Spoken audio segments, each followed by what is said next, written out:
Some stories sound impossible, the kind you'd expect to be exaggerated or completely made up, but every detail you're about to hear actually happened. No embellishment, no dramatization, just events that unfolded exactly as they did, even when they stopped making sense. This is unhinged, but true.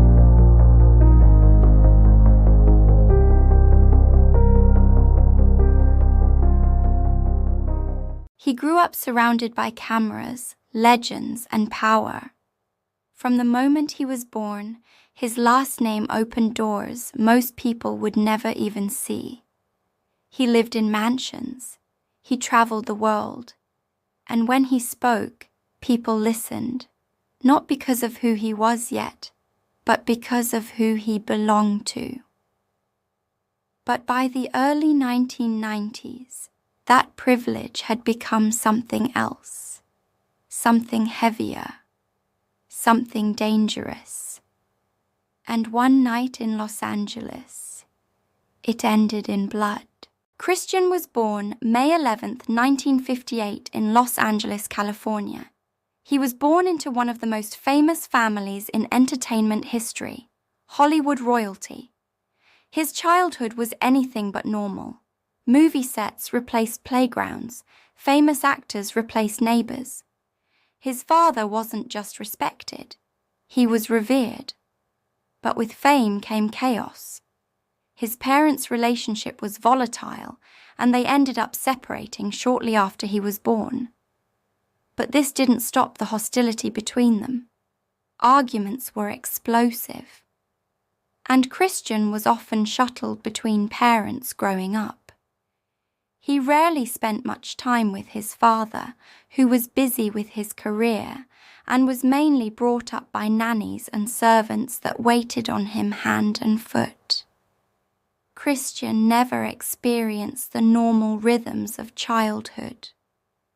There was always a revolving door of women, relationships and mistresses entering his father's life and changing the family dynamic that was impossible to shape. Trust was fragile, attachment was fleeting, and the stability most teens rely on simply didn't exist.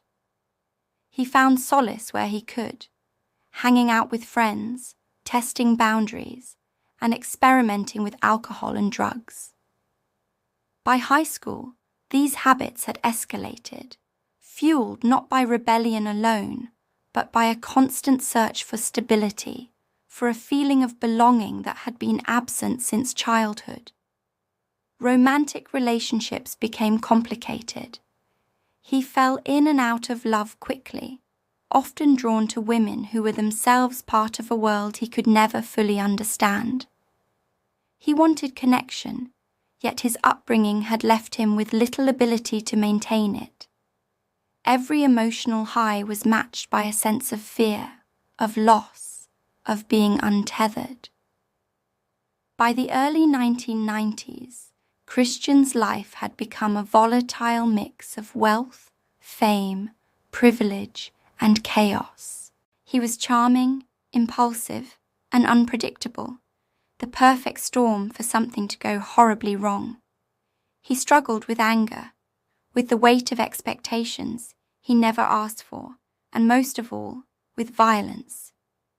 By adulthood, his life had become unstable. He drifted between homes, relationships. Friends described him as unpredictable, charming one moment, terrifying the next.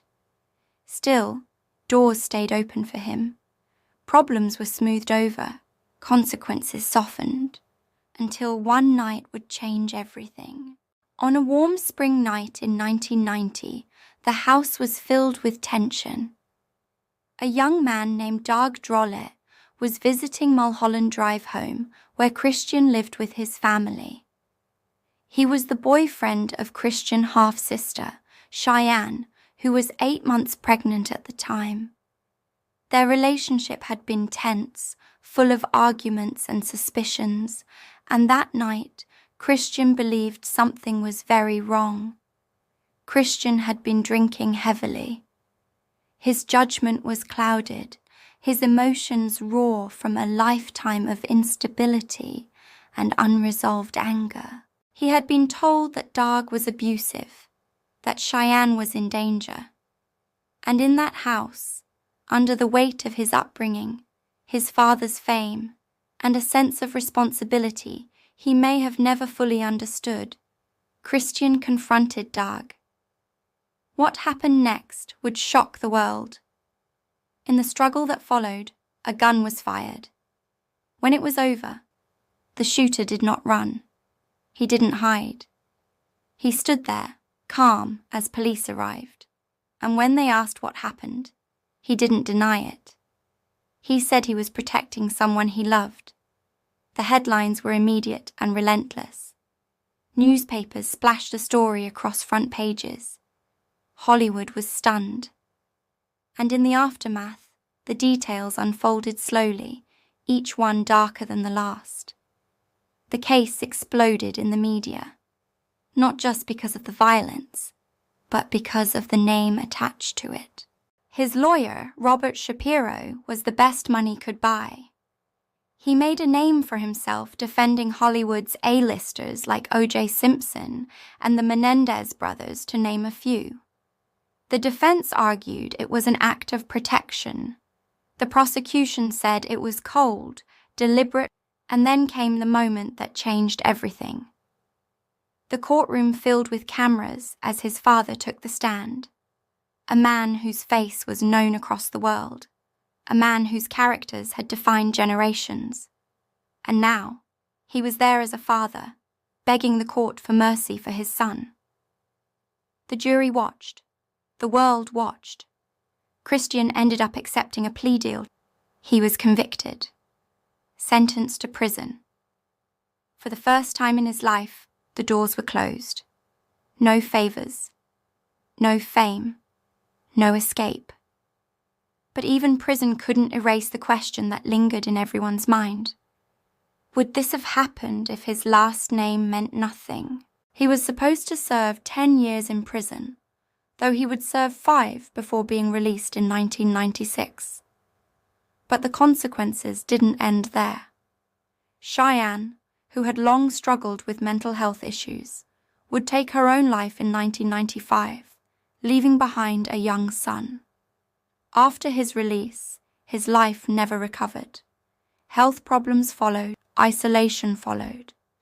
The legacy he was born into became something he could never escape or live up to, and the tragedy remained forever tied to one of Hollywood's most powerful families, because the man who pulled the trigger was Christian Brando, the son of Marlon Brando, the original Godfather, born into Hollywood royalty and remembered for a single, irreversible moment. If you like this video and want more, don't forget to like and subscribe to my channel. Thanks for watching.